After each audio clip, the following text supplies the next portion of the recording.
Hello guys, welcome to a new Get Rekt gaming news video. Yet again, I have some spicy news for you guys today. Well, actually, the news today is not that positive because Skull and Bones got yet again delayed again for like the 6th, 7th time. I'm not surprised anymore.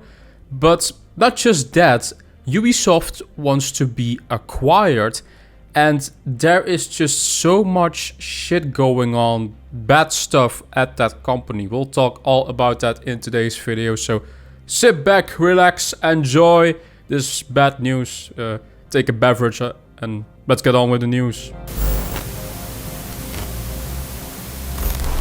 So Skull and Bones is a new upcoming game from Ubisoft. It's not really one of my most anticipated titles. It's basically this pirate ship game that you can board other players. It's kind of a PvP game where you play against other players with the ships, shall I say, with like a pirate crew and your own ship that you can upgrade.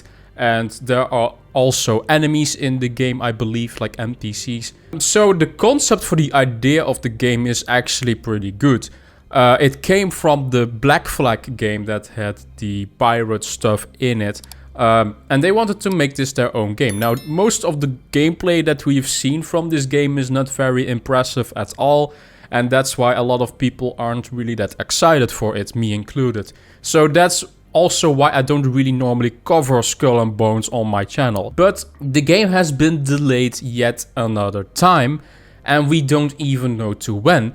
But there is more attached to this story than just the Skull and Bones delay. I have here Stephen Totilo from Axiom, a journalist. I will use him as a source for some of the news now. News. Ubisoft, facing surprisingly slower sales, has cancelled 3 unannounced games on top of the 4th cancelled in July. Planning 200 million in cost reduction, including natural attrition and divesting of non-core assets. So that sounds all like mumbo jumbo if you're not in financial stuff. Basically, it's not going good there because the sales are lower of their games. They just released Mario plus Rabbids, new one and the sequel, and it's not doing that well for them, even though it has the Mario branding on it. And it's one of the better Ubisoft games though, so I don't really understand why that one is doing bad in the sales. Of course, maybe it's to do with the genre. It's a tactical turn-based game and that's not really maybe that popular. But he also says here on Twitter, Skull and Bones delayed again. It seems Ubisoft mentions upcoming beta phase, adding Skull and Bones will now be released early 2023 to 2024. That's actually a very broad window. They say early 2023. We are in early 2023 to 2024. That's basically a whole year. I don't really see a specific window with this. That's kind of broad. A Ubisoft rep tells me that the developers from the studio cancelled games will be shifted to other projects. The company tends to not do big layoffs, even when, as is the case now, it clearly wants to lower headcount. Regional tax incentives play a role. So financially, just these games aren't doing well. And, you know, you can look at the recent Assassin's Creed and the recent Far Cry 6. I really liked Assassin's Creed Valhalla, to be honest, in my opinion. But there are just a lot of people that are tired of the big open world with microtransactions. I'm not tired of open world, but a lot of the core fan base, what I see of the Assassin's Creed fan base, shall I say, wants to see a return to form of the old Assassin's Creed formula with non-RPG mechanics and no ham-fisting of microtransactions or time savers. And then Far Cry basically not really innovating and just staying the same. If you play these games, you see Ubisoft always wants to follow this, shall I say, blueprint that they have for their games, and they aren't really investing in new ideas. They play it safe And I think that now that's really biting them in the butt. And then they want to do all these live service games that no one is really asking for, to be honest. A lot of people are not really asking for these free-to-play multiplayer games with ham-fisted microtransactions. And, you know, that's what Ubisoft wants to do because it delivers the most money, but people are getting a bit tired of it, I suppose. But what's been going on with Skull and Bones, I think it has just more problems internally than just being live service, because I do think Skull and Bones is a live service game. I think there are design issues with it. We shall see when the game ever comes out. I don't think it's going to do well at all. And I'm also kind of afraid for Beyond Good and Evil 2 now, to be honest. There is more stuff when it comes to Ubisoft because Jeff Grubb also tweeted something very interesting. Jeff Grubb is a very renowned insider and he does have good connections, and when he says something, most of the time it is true, most of the time, because he said something about like Zelda remasters, I think it was for the Switch, and that turned out to be wrong. But he most of the time is very accurate. He says on Twitter, Ubisoft definitely already did the rounds proposing acquisitions and mergers with other similar companies, and it mostly got laughed at. It's just too unwieldy. Its strength was its distributed development structure, and now that is a albatross. It makes sense that Ubisoft now wants to be bought because they aren't doing well. It is the same kind of story with Activision, Blizzard, and Bethesda back then.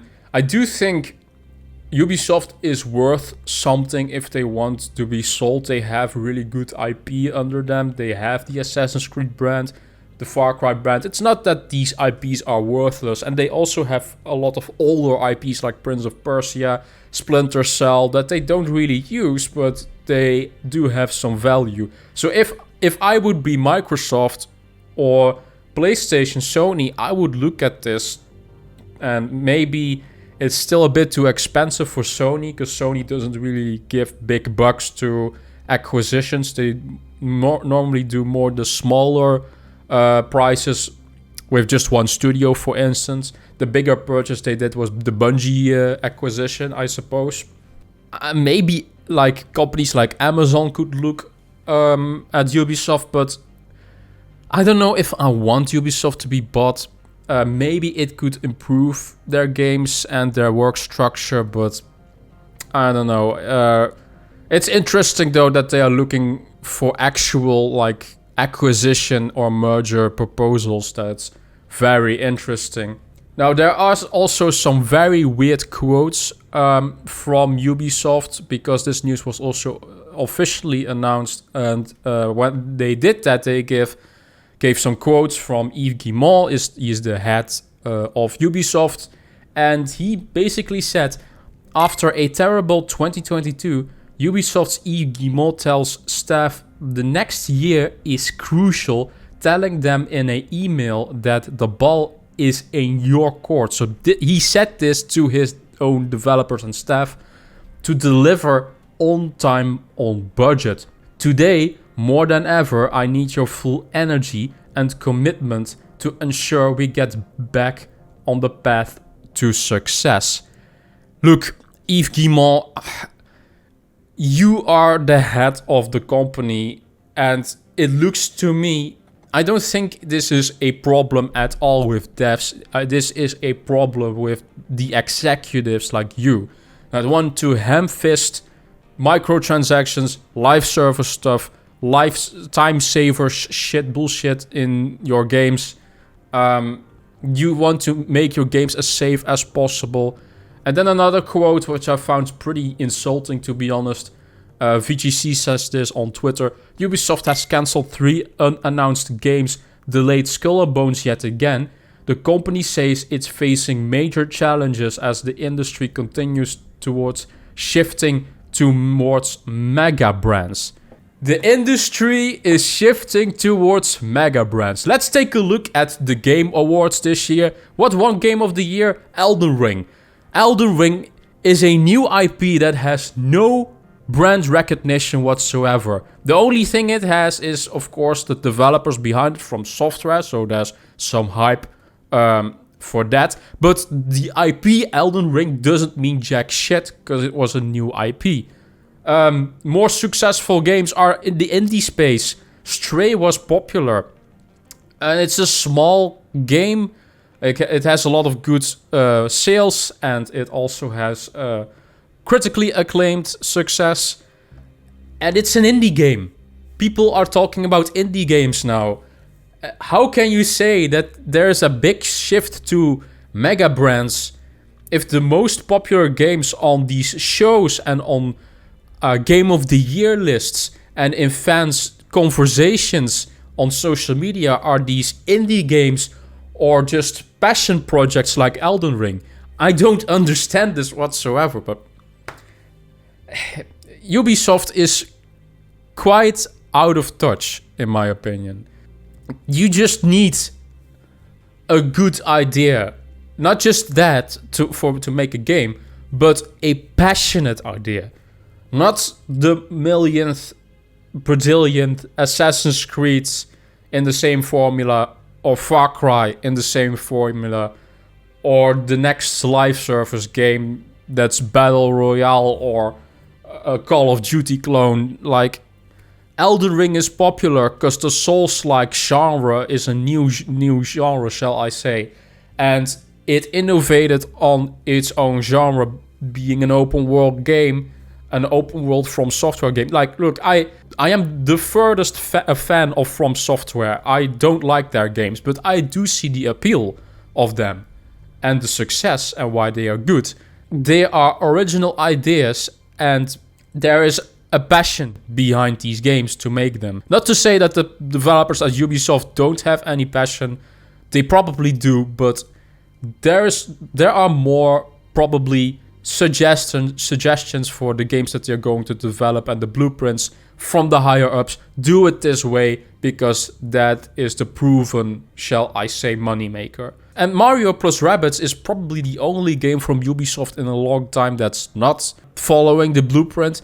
And I'm sorry that that's not selling well. That should sell more, to be honest. There is absolutely a chance to make a lot of money on a new idea that works well, shall I say. And they cancelled 3 unannounced games. So I think, though, these projects are live service titles probably. I don't think they are like the new Splinter Cell remake that's still probably in development. I also think the new Prince of Persia remake and stuff like that's unaffected for now. These are actual projects probably we did not know about that are cancelled, so don't worry too much about that. It's not that Beyond Good and Evil 2 is now cancelled or anything like that. Yeah, pretty interesting news from Ubisoft. Kind of bad news, to be honest, but they are doing this themselves, in my opinion, at least. Let me know in the comment section down below what's your opinion on Ubisoft's development pipeline. Are you still excited? To be honest, I'm still excited for like Assassin's Creed Project Red, because it's something fans have been asking about, a Assassin's Creed in Japan. That's also a thing. Just listen to your audience. Ubisoft, they tend to do what they think is right all the time, and that's also not really a good idea. Let me know if you're still excited for Ubisoft games in the comment section down below, or still excited for Skull and Bones. If you are still excited for Skull and Bones, I want to hear why, because that game does not look good to me at all. Thank you guys for watching. As always, I really appreciate feedback and the comments I get in the comment section down below. Like this video, that would be amazing. Subscribe to the channel, that would also be awesome. And visit my social media in the description down below. And I will see you guys in the next Get Rekt Gaming news video. Bye bye.